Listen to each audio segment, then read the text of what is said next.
Here is question number 2 of our quiz on quadratic function. The question says, determine equation for axis of symmetry.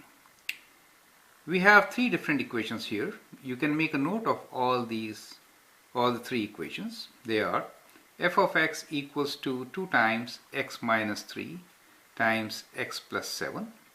B is g of x equals to x squared minus 11x plus 10, and C is h of x equals to minus 5x squared plus 20x plus 1. Now once you have made a note of these questions, I would like you to pause the video, answer the questions, and then look for the explanation which I am giving you now. Okay. Now you'll remember in question number 1 we did ask you about axis of symmetry, and the question was find axis of symmetry. We gave you the equation in vertex form. In the vertex form you can always find the equation of what axis of symmetry because the vertex gives you that, correct? Now here if I give you equation in factor form or in standard form, you may have to do some calculations to find axis of symmetry, correct? I hope you remember. Now if it is in factored form, what should you do? You need to find zeros, right? And here there are 2 zeros, so midway between the 2 gives you axis of symmetry, correct? So let's do that part. So the zeros are at x equals to 3 and at x equals to minus 7. So let me write zeros here. So zeros are at 3 and minus 7. So axis of symmetry will be midway between them. So we write x equals to, so we'll add them and divide by 2. So we get 3 plus minus 7 divided by 2, right? Which gives us 3 plus minus 7 is 3 minus 7, which is minus 4 divided by 2, right? And minus 4 divided by 2 is 2. Therefore, our axis of symmetry is x equals to minus 2. Okay. Now a mistake which I have seen many times in the test paper is the students don't write x equals to. They just write minus 2 here, right? That is not the correct answer. The correct answer is x equals to this. Why? Because the question also says equation for axis of symmetry, right? So x equals to minus 2 is the vertical line which goes through the vertex, correct? And therefore this is the complete answer, not just number minus 2, okay? Remember that. Oh, fine. Let's go to the next question. Here we are given in standard form. So what we can do is, from standard form we can find axis of symmetry by using our knowledge of that x equals to minus b by 2a, right? That will give us axis of symmetry, correct? You know why? You remember the quadratic formula? The quadratic formula was, let me write here, x equals to minus b plus minus square root of b square minus 4ac over 2a, correct?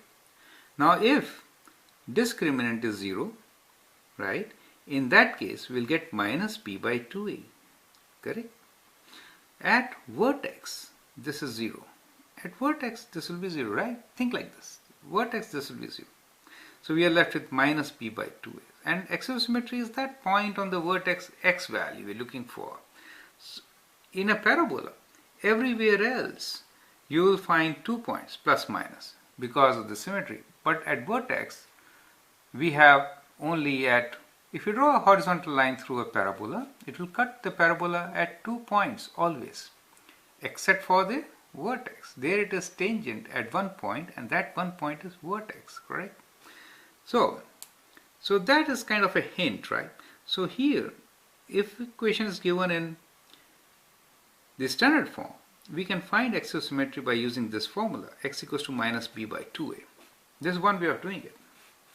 Second way is, you can actually factor it. Once you factor it, you get an equation like we did before. And then you can find your zeros and the mid value.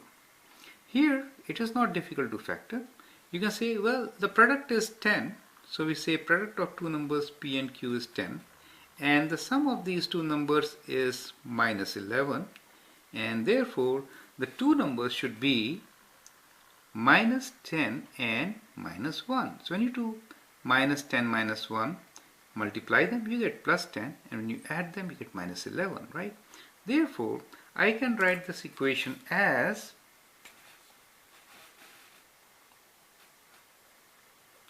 x minus 10 times x minus 1. So if I write like this, then I have zeros at 10 and 1, correct? If I have zeros at 10 and 1, then my axis of symmetry will be at 10 plus 1 divided by 2, correct? So that is the axis of symmetry, correct? Which will give me 11 by 2, right? Is that okay? So we can write here the answer as x is equals to 11 by 2, right? Or I can write 11 by 2 as 10.5, correct? Either 5.5, correct? I can write either way. So we can write 5.5 or 11 by 2. Now let me show you that you get 11 by 2 also by using a formula. X equals to minus b by 2a. Let's use the formula. We say x equals to minus b. What is b here? B is minus 11. So minus of minus 11 is 11 divided by 2 times a. A is what? 1, right? So divided by 2. So you get the same formula, right? So 11 divided by 2 is 5.5. You see that? Correct. So I have taken another example, the third one. The reason being, we will use minus b by 2a here. This is our standard form, correct? So in standard form, if it is not easy to factor your equation, or in the multiple choice questions, right? You can always use x equals to minus b by 2a and get to your answer, correct? So here we say x is equals to minus b. What is minus b for you? Minus 20. Minus 20 divided by 2 times a. So 2 times, and what is a? A is minus 5. So you get minus 20 divided by minus 10 and you get 2. Do you see that? Therefore, our answer is x equals to 2 is our axis of symmetry. I hope you understand how to find axis of symmetry from a quadratic equation. It could be given in any form, correct? So minus b by 2a is a good way of finding axis of symmetry if the equation is given in standard form. If the equation is given in factored form, find the zeros and their midpoint, right? That gives the axis of symmetry, correct? I hope you understand. Thank you.